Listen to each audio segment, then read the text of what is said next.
Je quitte les contrées chaudes de l'Afrique pour la fraîcheur des Alpes autrichiennes.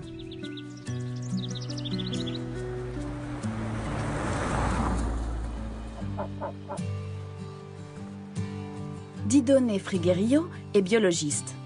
Elle travaille pour l'Institut de recherche Konrad Lorenz, qui étudie cette famille d'oies cendrées depuis plus de 40 ans. Ces oies sont connues pour tisser des relations soudées et durables. Mais un couple en particulier a conquis le cœur de Didone Frigerio.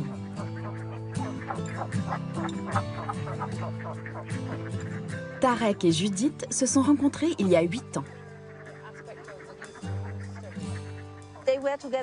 Ils sont restés ensemble 3 ans, mais sans aucun résultat.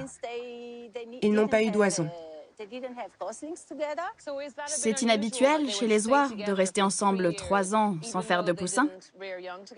Non, ce n'est pas inhabituel. Beaucoup de couples dans le troupeau ne se reproduisent pas. Et ils restent ensemble quand même? Oui, pendant des années. Que s'est-il passé ensuite? Ensuite, l'hiver est arrivé. En janvier, il y a eu une tempête de neige et Judith a disparu. Elle s'est perdue dans la tempête. Suite à la disparition soudaine de sa compagne, Tarek s'est retrouvé seul. Quand une oie perd sa moitié, elle ne se lève quasiment plus. Elle mange moins, elle ne participe pas à la vie sociale du groupe. Elle montre des signes de dépression. Sans Judith, Tarek était vulnérable.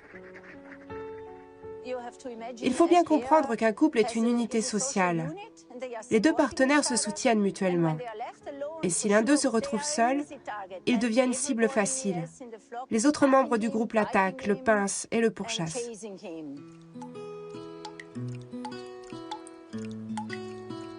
Après des mois de solitude, la chance a fini par sourire à Tarek. Il a rencontré une autre femelle.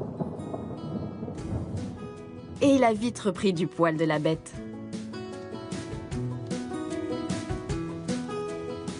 À quelques semaines de la saison des amours, il allait pouvoir fonder une famille avec sa nouvelle compagne. Mais le destin en avait décidé autrement. Presque 1 an après sa mystérieuse disparition, Judith est revenue. Et Tarek a fait preuve d'une réaction inattendue.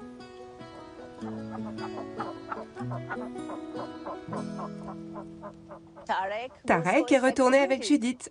C'est incroyable. Non? C'est cruel. C'est cruel? Oui, enfin, tout dépend de quel point de vue on se place. Ça montre surtout, comme vous dites, que la vie continue. La nature est ainsi faite. Tarek allait trouver une nouvelle partenaire, mais quelque chose en lui a fait qu'il préférait Judith. Qu'est-ce qui s'est passé, à votre avis? Je pense que ça a à voir avec l'expérience et la solidité de leur relation. Ils formaient un couple harmonieux, bien assorti. C'est fascinant quand on y pense. On ne peut pas se mettre dans la tête de Tarek pour comprendre ce qui s'est passé. Mais ce qui est clair, c'est que le lien qu'il avait avec Judith était assez fort pour qu'il se dise « Elle est rentrée, c'est elle, je retourne avec elle. Oui, je crois. » J'adore cette histoire. Alors, c'est eux? Oui, c'est eux. Vous voyez celle de droite? Oui. La plus grosse, c'est Tarek. Tarek, Judith et 4 oisons. L'oie de droite, c'est Tarek. Il surveille et contrôle la situation. C'est la 2e année qu'ils ont des petits. Et surtout que leur nichée va bien. Oui, Ça valait vraiment le coup qu'ils se remettent ensemble. bien sûr. L'histoire de ces 2 oies me fait chaud au cœur et m'interpelle. Si ce n'était qu'une affaire de survie, pourquoi Tarek n'est-il pas resté avec sa nouvelle partenaire?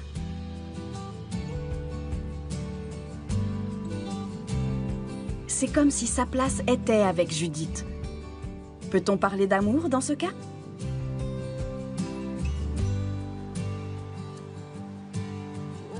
Le professeur Kurt Kortschall de l'Université de Vienne étudie depuis des dizaines d'années les liens sociaux entre les oies cendrées. Il a peut-être une réponse à m'apporter.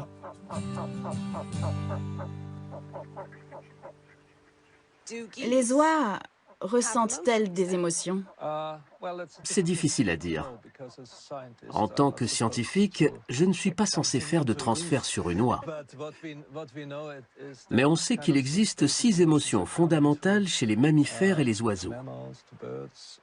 La colère, la peur, le fait de tomber amoureux, l'excitation sexuelle, le jeu et ce qu'on voit ici, un processus d'intérêt pour quelque chose. Ce sont les mécanismes émotionnels de base. Je ne savais pas que tomber amoureux était une émotion de base. Je pensais que c'était une émotion complexe et que la plupart du temps, on évitait de faire un parallèle entre les hommes et les animaux. À quel point cette question a-t-elle fait débat? Et depuis quand est-elle acceptée au sein de la communauté scientifique? Personne ne voulait en entendre parler, car on aime être spécial. On a créé un fossé énorme au fil des siècles. Cela ne fait que 10 ou 20 ans qu'on est en mesure de prouver que ce fossé entre les hommes et les animaux n'est pas aussi important que ça.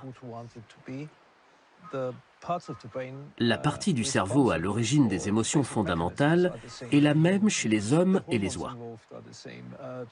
Les hormones sont les mêmes. Le comportement qu'on observe est le même. Il y a beaucoup de similitudes. Ce qu'on ne sait pas, bien sûr, c'est ce qu'elles ressentent exactement. Si le sentiment d'amour chez les hommes est le même chez les oies. Mais c'est possible.